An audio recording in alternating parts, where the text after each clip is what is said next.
한 해의 말씀은 여호수아 24장 1절로부터 마지막 28절까지의 말씀을 교독합니다. 구약성경 356페이지에 있습니다. 구약성경 356페이지 여호수아 24장 1절로부터 마지막 28절까지의 말씀을 교독합니다.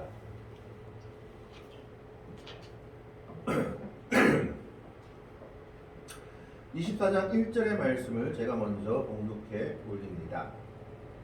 여호수아가 이스라엘 모든 지파를 세겜에 모으고 이스라엘 장로들과 그들의 수견들과 재판장들과 관리들을 부르매 그들이 하나님 앞에 나와 선지라. 여호수아가 모든 백성에 이르되 이스라엘 하나님 여호와께서 이같이 말씀하시기를 옛적에 너희의 조상들 곧 아브라함의 아버지 나홀의 아버지 데라가 동안 저쪽에 거주하여 다른 신들을 섬겼으나 내가 너희의 조상 아브라함을 강 저쪽에서 이끌어내어 가나안 온 땅에 두루 행하게 하고 그의 씨를 번성하게 하려고 그에게 이삭을 주었으며 이삭에게는 야곱과 에서를 주었고 에서에게는 세리산을 소유로 주었으나 야곱과 그의 자손은 애굽으로 내려갔으므로 내가 모세와 아론을 보내었고 또 애굽에 재앙을 내렸나니 곧 내가 그들 가운데 행한 것과 같고 그 후에 너희를 인도하여 내었노라. 내가 너희의 조상들을 애굽에서 인도하여 내어 바다에 이르게 한즉 애굽 사람들이 너와 아변을 거느리고 너희의 조상들을 홍해까지 쫓아오므로 너희의 조상들이 나 여호와께 부르짖기로 내가 너희와 애굽 사람들 사이에 흑암을 두고 바다를 이끌어 그들을 덮었나니 내가 애굽에서 행한 일들을 너희의 눈이 보았으며 또 너희가 많은 날을 광야에서 거주하였느니라. 내가 또 너희를 인도하여 요단 저쪽에 거주하는 아모리 족속의 땅으로 들어가게 하니 그들이 너희와 싸우기로 내가 그들을 너희 손에 넘겼는데 너희가 그 땅을 점령하였고 나는 그들을 너희 앞에서 멸절시켰으며 또한 모압 왕 십볼의 아들 발락이 일어나 이스라엘과 싸우더니 사람을 보내어 우올의 아들 발람을 불러다가 너희를 저주하게 하였으나 내가 발람을 위해 듣기를 원하지 아니하였으므로 그가 오히려 너희를 축복하였고 나는 너희를 그의 손에서 건져내었으며 너희가 요단을 건너 여리고에 이른즉 여리고 주민들 곧 아모리 족속과 브리스 족속과 가나안 족속과 헷 족속과 기르가스 족속과 히위 족속과 여부스 족속이 너희와 싸우기로 내가 그들을 너희의 손에 넘겨 주었으며 내가 왕을 너희 앞에 보내어 그 아모리 족속의 두 왕을 너희 앞에서 쫓아내게 하였더니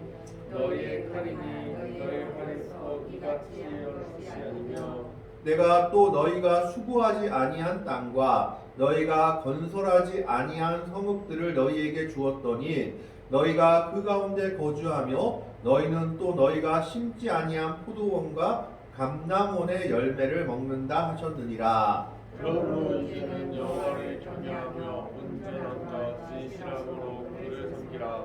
너희의 조상들이 강 저쪽과 애굽에서 섬기던 신들을 치워버리고 여호와만 섬기라. 만일 여호와를 섬기는 것이 너희에게 좋지 않게 보이거든 너희 조상들이 이 강 저쪽에서 섬기던 신들이든지 또는 너희가 거주하는 땅에 있는 아모리 족속의 신들이든지 너희가 섬길 자를 오늘 택하라. 오직 나와 내 집은 여호와를 섬기겠노라 하니 백성이 대답하여 이르되 우리가 결단코 여호와를 버리고 다른 신들을 섬기기를 하지 아니하오리니 이는 우리 하나님 여호와께서 친히 우리와 우리 조상들을 인도하여 애굽 땅 종되었던 집에서 올라오게 하시고 우리 목전에서 그 큰 이적들을 행하시고 우리가 행한 모든 길과 우리가 지나온 모든 백성들 중에서 우리를 보호하셨음이며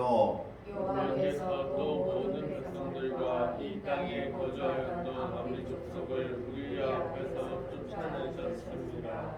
그러므로 우리도 여호와를 섬기리니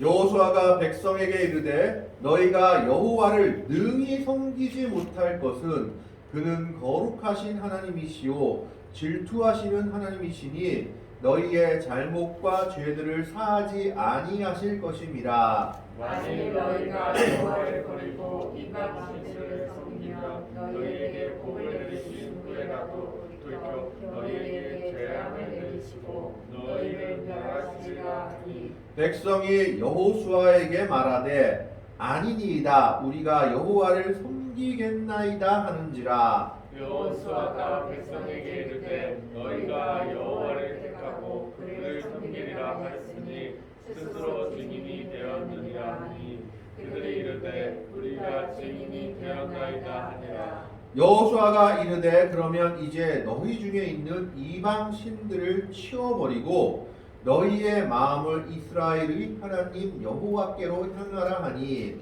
백성이 백성이 여호수아에게 여호수아에게 말하되 말하되 우리 하나님 여호와를 우리가 섬기고 그의 목소리를 우리가 청종하리이다 하는지라. 그날에 여호수아가 세겜에서 백성과 더불어 언약을 맺고 그들을 위하여 율례와 법도를 제정하였더라. 여호수아가 이 모든 말씀을 하나님의 율법책에 기록하고 큰 돌을 가져다가 거기 여호와의 성소 곁에 있는 상수리나무 아래에 세우고 두 절을 같이 읽습니다.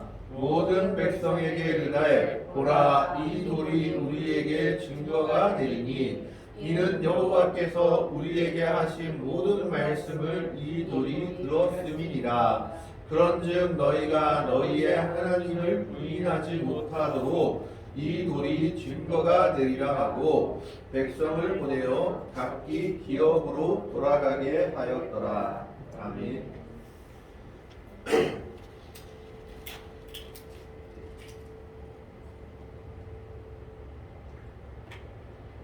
오늘 여호수아 24장의 말씀은 여호수아가 마지막으로 세상을 떠나기 전에 하는 이스라엘 백성들에게 하는 고별 설교다라고 할 수 있습니다. 성경에는 특히 창세기나 이런 데 보면 모세오경이나 보면 고별 설교를 하는 신앙의 인물들이 많이 나옵니다. 야곱이 죽기 전에 12 아들들에게 축복을 하는 모습, 그리고 또 모세가 죽기 전에 마지막으로 이스라엘 백성들에게 모압 언약을 세우면서 다시 언약을 맺는 고별 설교를 하는 모습, 그리고 오늘 여호수아 24장 이 내용이 여호수아가 죽기 전에 마지막으로 이스라엘 백성들에게 언약을 하고 있는 고별 설교의 내용입니다. 어떻게 보면 유언과 같은 내용이죠. 이렇게 고별 설교를 할 수 있다는 것은 이 믿음의 사람들, 신앙의 사람들이 민족들 앞에, 백성들 앞에 부끄럽지 않은 삶을 살았다는 것을 나타냅니다. 부끄럽지 않은 삶을 살았기 때문에 많은 사람들 앞에서 이렇게 마지막 언약과 고별 설교를 할 수 있었던 것입니다. 여호수아가 아마 고민이 하나 있었다고 한다면 크게 두 갈래로 생각할 수 있었을 겁니다. 가나안 정복 이후에 보면 이스라엘은 12지파인데 지파마다 독립적인 성격이 아주 강했습니다. 그래서 이 12지파를 합치는 신앙 공동체, 즉 이스라엘 공동체를 유지해야 되는데 이 공동체를 유지할 수 있는 방법이 무엇이냐? 신앙밖에 없다라는 거죠. 이스라엘 공동체를 유지할 수 있는 방법은 오로지 이스라엘이 같이 갖고 있는 여호와 유일 신앙을 계승하는 것밖에 이스라엘 공동체를 결속시킬 수 있는 힘이 없다라고 생각했던 것으로 보입니다. 12지파가 다 독립적으로 자기들의 지파를 보존하고 있지만 그들이 이스라엘임을 잊지 않는 한 가지 구심점이 뭐냐? 여호와 신앙이다라는 거죠. 여호와 유일 신앙을 계승하는 것만이 이스라엘 공동체를 12지파가 나누어져 있지만 하나로 묶을 수 있는 결속력이다라고 생각해서 그는 마지막으로 이 신앙을 다시 한번 다짐받기 위해 이스라엘 백성들을 모두 모읍니다. 그 모은 장소가 24장 1절에 보면 여호수아가 이스라엘 모든 지파를 세겜에 모았다라고 말하고 있습니다. 그러자 이스라엘 장로들과 수령들과 재판장들과 관리들을 부르매 그들이 하나님 앞에 나와 선지했다. 재밌는 것은 여호수아가 불러 모았는데 성경에 뭐라고 얘기되어 있느냐? 하나님 앞에 나왔다고 되어 있습니다. 여호수아가 불렀지만 그가 마지막으로 하나님 신앙을 위해서 불렀기 때문에 이건 하나님 앞에 선 모습이다라고 기록하고 있는 거죠. 그런데 왜 세겜에 모았을까요? 이 세겜이 역사적으로 의의가 있는 장소입니다. 창세기에 보면 아브라함이 가나안 땅에 들어와서 처음으로 하나님께 제단을 쌓은 성스러운 지명이 세겜입니다. 또 야곱이 밧단-아람 파란에서 돌아온 후에 하나님께 한 서원을 지키지 않고 마음대로 살다가 딸 디나 때문에 엄청난 사건이 벌어지죠. 그래서 자기가 죽을지도 모르는 그런 사건 때문에 크게 각성하고 도망가다가 자기 집안에 있는 이방의 각종 우상들을 묻어버린 장소가 세겜입니다. 개혁의 장소였죠. 그리고 세 번째로 가장 중요한 것 중에 하나가 여호수아 8장에 보면 신명기에 모세가 명령한 대로 너희가 가나안 땅에 들어가면 에발산과 그리심산에 서가지고 에발산에서는 저주의 율법을, 그리심산에서는 축복의 율법을 낭독하라라고 했습니다. 그런데 이 에발산과 그리심산 중간에 있는 지역, 바로 그 가운데 있는 지역이 세겜이라고 합니다. 그러니까 축복과 저주를 그 산에 올라서 각 지파마다 얘기할 때 바로 그 중간 지점이 세겜이었다는 겁니다. 언약의 장소를, 즉 언약의 이야기들을 했던 장소였습니다. 재밌는 것은 지금 이스라엘에 가보면 저주의 말을 했던 에발산은 풀이 나지 않는 문둥산이라고 합니다. 풀이나 나무가 나지 않고 축복의 언약을 내뱉었던 그리심산은 풀과 나무가 풍성한 산으로 지금도 자리 잡고 있다고 합니다. 그만큼 축복과 저주가 많다라는 것이죠. 어쨌든 이곳에 나와서 여호수아는 이스라엘 백성들과 마지막 약속을 하고자 합니다. 그러면서 여호수아가 가장 먼저 한 것이 무엇이냐? 하나님이 이스라엘 백성들을 위해서 행하신 일들을 말하고 있습니다. 3절에서 8절까지의 말씀을 보면 가장 많이 나오는 단어 중에 하나가 무슨 단어냐? 내가라는 단어가 계속해서 반복되고 있습니다. 3절에 보면 가장 먼저 내가 이렇게 되어 있고 5절에도 내가, 6절에도 내가, 8절에도 내가, 중간에도 내가가 가장 많이 쓰여지는 단어로 보여집니다. 그런데 여기서 내가라고 했을 때 이 내가는 누구냐 하면 여호수아가 아니라 하나님입니다. 하나님께서 이스라엘 백성들을 향해서 말씀하시고 있는 내용이죠. 내가 너희의 조상 아브라함을 끌어내었다. 그리고 내가 모세와 아론을 보내었다. 내가 애굽에서 너희를 끌어내고 홍해에서 기적을 행했다. 내가 너희를 가나안 땅으로 이끌어냈다. 내가 또 발람의 말을 만들었다. 10절에 이런 내가라는 말이 가장 많이 나오고 있습니다. 이 말은 무엇입니까? 이스라엘 백성들과 하나님과의 관계가 계속해서 이루어지고 있었다는 것을 나타내고 있는 겁니다. 지나간 순간 모두가 가만히 돌이켜보니까 이스라엘 백성들이 힘이 좋아서 잘나서 지금까지 가나안 땅을 정복하고 온 것이 아니라 하나님의 도움과 은혜가 있었기 때문에 이 가나안 땅을 정복하고 그 역사를 마칠 수 있었게 되었다라는 겁니다. 지나간 순간 모두가 하나님의 도움과 인도였다라는 것을 말하고 있죠. 출애굽, 홍해, 애굽 군대, 광야, 가나안 족속과의 전쟁에서 승리한 모든 것이 하나님의 개입이 있었기 때문에 있었던 일이지 너희들만으로는 되지 않는다라는 것을 말하고 있죠. 그래서 이것은 결국 무엇을 말하냐? 하나님과 이스라엘 백성들과의 언약적인 관계를 얘기하고 있는 겁니다. 언약의 관계가 있었기 때문에 너희가 지금까지 가나안 땅을 정복하며 살아올 수 있었다라는 것이죠. 미국의 무디 신학교 학장이었던 조지 스위팅이라는 사람은 이런 이야기를 했습니다. 하나님께는 자녀가 있을 뿐이지 손자는 없다라고 얘기했습니다. 즉 하나님과 우리의 관계는 손자와의 관계가 아니라 아들과 아버지의 관계, 1대1 직접적인 관계다라는 겁니다. 하나 떨어진 관계가 아니라 바로 대면하여 말씀하시고 보는 관계가 하나님과 우리의 관계다라는 것을 말하고 있습니다. 이와 마찬가지로 이스라엘 백성들과 하나님과 직접적인 관계를 맺고 이 가나안 땅에 오기까지 여러 가지 상황 속에서 하나님의 계획과 도움이 있었다라는 것을 말하고 있습니다. 그런데 그 와중에 문제가 하나 있습니다. 무슨 문제가 있었느냐? 이렇게 하나님의 놀라운 능력들을 보고 체험하고 정말 하나님의 이적들을 경험한 이스라엘 백성들이었지만 그 안에 있는 우상 숭배의 모습, 우상의 모습들이 사라지지 않았던 겁니다. 2절의 말씀에 보면 여호수아가 모든 백성에게 이르되 이스라엘의 하나님 여호와께서 이같이 말씀하시기를 옛적에 너희의 조상들 그들이 자신들의 아버지로 섬기는 곧 아브라함의 아버지 나홀의 아버지 데라가 강 저쪽에 거주하여 다른 신들을 섬겼으나 우상 숭배가 아주 오래됐죠. 아브라함의 아버지 때부터 메소포타미아 지역에서부터 우상 숭배가 있었던 겁니다.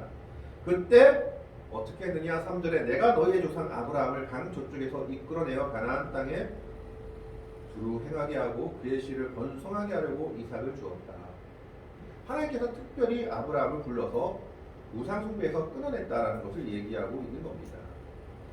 그런데 문제는 그 우상 숭배가 계속해서 이어지고 있다라는 것입니다. 오늘 말씀을 보면 14절에 이렇게 얘기하고 있습니다. 14절 말씀을 보시면 그러므로 이제는 여호와를 경외하며 온전함과 진실함으로 그를 섬기라. 너희 조상들이 강 저쪽과 애굽에서 섬기던 신들을 치워버리고 여호와만 섬기라. 15절엔 만일 여호와를 섬기는 것이 너희에게 좋지 않게 보이거든 너희 조상들이 강 저쪽에서 섬기던 신들이든지 또는 너희가 거주한 땅에 있는 아무리 족속의 신들이든지 너희가 섬길 자를 오늘 택하라. 오직 나와 내 집을 여호와를 섬기겠노라 하니 이스라엘에 뿌리 박혀있는 우상들은 세 종류가 있었습니다. 14절 15절의 말씀을 보면 첫 번째는 강 저쪽에서 섬기던 신들, 즉 아브라함의 아버지 때부터 섬기던 신들입니다. 강 저편은 메소포타미아 지방을 의미하는데 이때 아브라함의 조상들이 거주했던 갈대아 우르 지방은 어떤 신을 섬겼냐 하면 달의 여신, 월신을 섬겼다고 합니다. 그래서 아브라함의 조상들은 우상을 조각하고 살아가던 집안이 아닌가 하고 학자들은 추측을 합니다. 우상 조각 가족들이 아닌가. 그러니까 첫 번째 우상들은 메소포타미아 지역, 아브라함 때부터 아브라함의 조상 때부터 섬기던 우상들이 지금까지 이어지고 있는 겁니다. 이 우상의 습관과 관습이 없어진다는 게 쉽지 않다라는 겁니다. 두 번째는 누구 우상입니까? 14절의 마지막에 보면 애굽에서 섬기던 신들. 이스라엘 백성들이 400년 동안 애굽에서 노예 생활을 하면서 애굽의 다신 사상에 많이 물들어 있었던 것으로 보입니다. 400년 동안 노예 생활하면서 애굽의 다신교 우상에 빠진 것이죠. 후에 보면 그 흔적이 어디까지 나오느냐? 에스겔서에까지 나옵니다. 애굽에서 우상을 섬기던 모습이 이스라엘 백성들에게 계속해서 포로 시대까지 남아있는 겁니다. 400년 동안 애굽이 백성들이 그리고 애굽에서 섬기던 신들 그 관습이 이스라엘 백성들에게도 묻어 들어온 겁니다. 그것이 출애굽한 이후에도 아직 완전히 그 우상 섬김에서 벗어나지 못하고 있는 모습을 보이고 있는 거죠. 세 번째는 어떤 신들이냐? 15절 중반부에 보면 만일 여호와를 섬기는 것이 너희에게 좋지 않게 보이거든 너희 조상들이 강 저쪽에서 섬기던 신들이든지 아브라함 때의 신들부터 이야기를 하죠. 또는 너희가 거주하는 땅에 있는 아무리 족속의 신들이든지 이 우상이라는 게 얼마나 끈질긴지 이제는 가나안 땅에 들어와서 자기들이 정복하고 쫓아낸 그 가나안 족속들이 섬기던 신들을 또 이스라엘 백성들이 숭배하고 있는 겁니다. 그 신들이 우리가 잘 아는 바알과 아세라입니다. 야, 조상 때부터 섬기던 신들, 메소포타미아에서 아브라함이 섬기던 그 신들의 모습이 드라빔이라는 모습으로 성경에 나와 있는 것을 보게 됩니다. 그리고 애굽의 우상들을 섬기던 그 모습도 출애굽한 이후에도 그 모습이 완전히 이스라엘 백성들의 모습에서 가시지 않은 겁니다. 그런데 거기에 더해가지고 이제 가나안 땅에 들어오니까 농사를 지어야 되니까 농사의 신이었던 바알과 아세라 신을 섬기기 시작한 겁니다. 물론 그들은 하나님을 믿었습니다. 하나님을 믿는 가운데 우리가 농사를 위해서는 바알도 섬겨야 된다라고 같이 섬기기 시작했던 겁니다. 이 세 가지 신의 모습들이 이스라엘 백성들의 모습에 뿌리 박혀 있었던 겁니다. 이것은 오늘날 우리들의 모습과도 닮아 있습니다. 교회를 다닌다고 하면서도 우리가 어떻게 보면 선대에서부터 내려오는 미신적인 관습, 우상적인 관습을 벗어나지 못하는 것을 많이 보게 됩니다. 저도 지금도 빨간색으로 이름 쓰는 거 우리 다 안 좋아하죠. 빨간색으로 이름 쓰는 거라든가 뭐 동지 섣달에는 물론 민속으로 볼 수도 있겠지만 뭐 팥죽을 먹어야 한다든가 뭐 여러 가지 그런 관습들이 우리 속에 남아 있습니다. 심지어 교회 다니고 권사나 장로 직분을 받은 분들 중에서도 꼭 한 해의 토정 비결을 보거나 한 번씩은 점집에 가서 역수리를 찾아가거나 하는 모습들도 보게 됩니다. 그러면서 그들은 이것이 신앙을 위배하는 것이 아니라 그냥 전통이다, 위에서 그렇다라고 생각을 하죠. 이스라엘 백성들의 모습 또한 같았다라는 겁니다. 우상 숭배의 관습이 가나안 땅에 들어가서까지 사라지지 않고 있는 겁니다. 그래서 지금 여호수아가 죽기 전에 이스라엘 백성들에게 결단을 촉구하는 겁니다. 15절 말씀해 보면 만일 여호와를 섬기는 것이 너희에게 좋지 않게 보이거든, 하나님만 섬기는 것이 너희에게 어리석게 보이거든, 이런 뜻이죠. 원어로 보면 임라 베네켐이라고 한다는데 이 뜻은 직역하면 하나님만 섬기는 것이 너희의 눈에 악하다면 이라는 뜻이라고 합니다. 이것을 의역한다면 하나님만 섬기는 것이 내키지 않거든, 아니면 바람스럽지 않게 보이지 않거든, 어떻게 하라는 겁니까? 너희 조상들이 이강 저쪽에서 섬기던 신들이든지 또는 너희가 거주하는 땅에는 아모리 신들이든지 그럼 우상 섬겨라. 그럼 우상 섬기고 그냥 너희 마음대로 살아라 라고 말하고 있는 거죠. 그런데 한 가지를 명령하고 있죠. 너희 조상들이 이강 저쪽에서 섬기던 신들이든지 또는 너희가 거주하는 땅에 있는 아모리 족속의 신들이든지 너희가 섬길 자를 오늘 택하라, 결단하라는 겁니다. 나중에 우리가 이것도 한번 믿어보고 저것도 한번 믿어보고 내가 나중에 한번 결정할게요가 아니라 믿음은 바로 이 순간 지금 이 자리에서 결단하는 겁니다. 그래서 여호수아가 이스라엘 백성들에게 하나님 섬기는 거 어리석게 보이거든 우상 섬겨라, 대신 지금 결단해라. 바로 이 순간 온전히 결단하고 하나님 앞에 나올 것인지 우상을 섬길 것인지 너희가 선택하라는 겁니다. 믿음은 선택의 연속입니다. 믿음은 결단의 연속이자 선택의 연속입니다. 우리가 지금 믿음으로 어느 길을 가야 할지 항상 선택해야 되고 결단해야 됩니다. 지금 여호수아는 이스라엘 백성들에게도 그것을 이야기하고 있는 겁니다. 그러면서 한 가지 말씀을 더하죠. 15절에 오직 나와 내 집은 여호와를 섬기겠노라 하니, 재밌는 표현입니다. 오직 나는 하나님만 섬기겠다가 아니라 나와 내 집은. 신앙은 1대1입니다. 그러나 신앙생활은 가족 단위로 하는 거다라는 겁니다. 신앙은 1대1 개인관계지만 신앙생활은 믿음의 부모들이 그 유산을 자녀들에게 내려주며 가족 단위로 하고 있는 것이 신앙생활이 돼야 된다는 거죠. 그래서 여호수아는 나와 내 집은 여호와를 섬길 것이다, 너희들도 결단해라 라고 지금 촉구하고 있는 겁니다. 그러자 백성들이 대답하죠. 16절에 백성이 대답하여 이르되 우리가 결단코 여호와를 버리고 다른 신들을 섬기기를 하지 아니하오리니. 아닙니다. 우상 안 섬기고 하나님만 섬기겠습니다.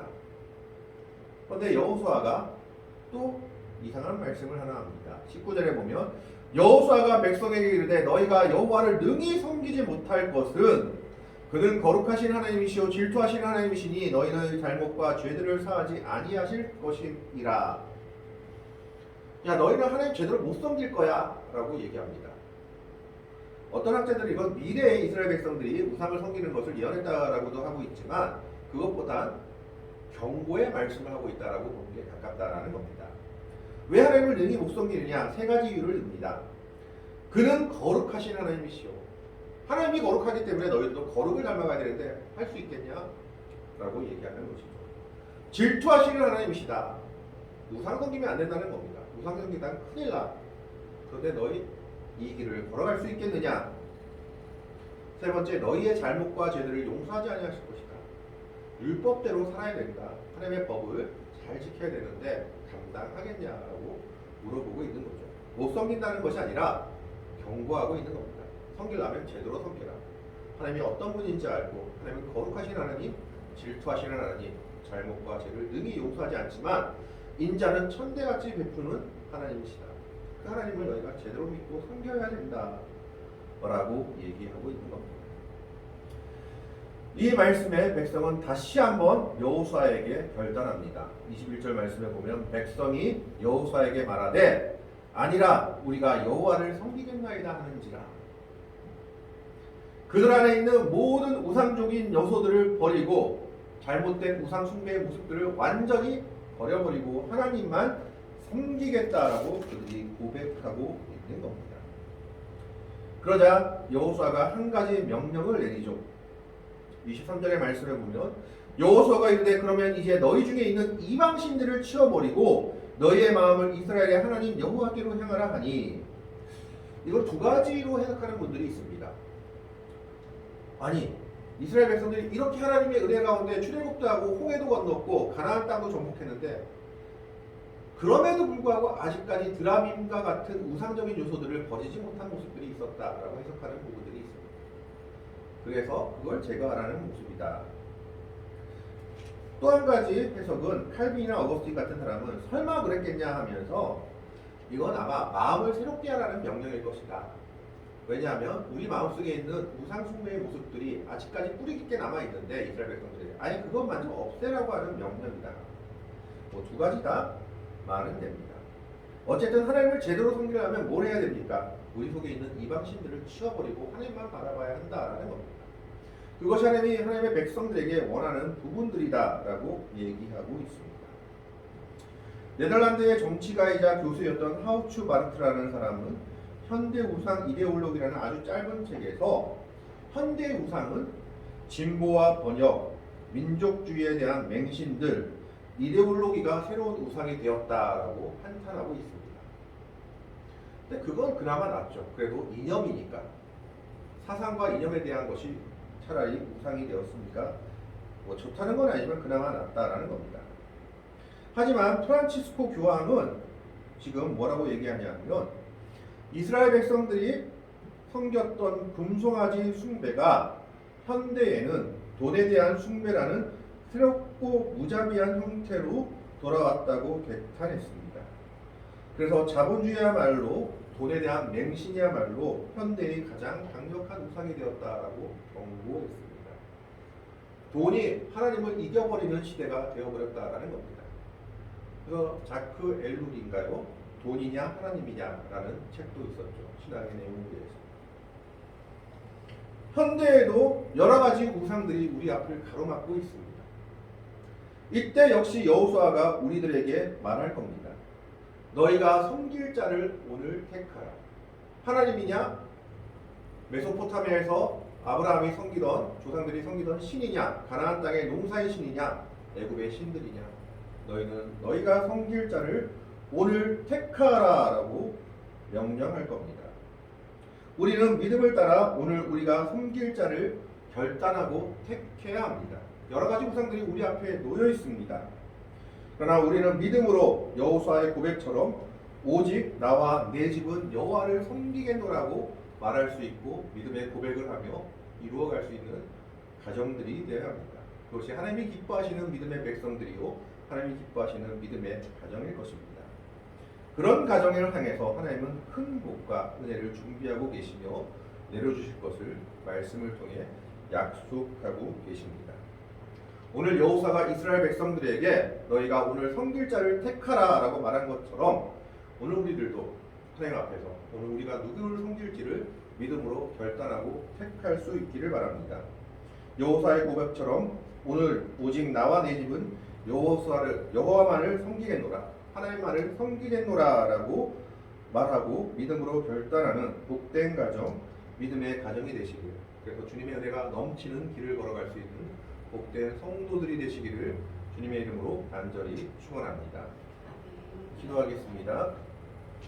하나님, 오늘은 여호수아의 권고를 봅니다.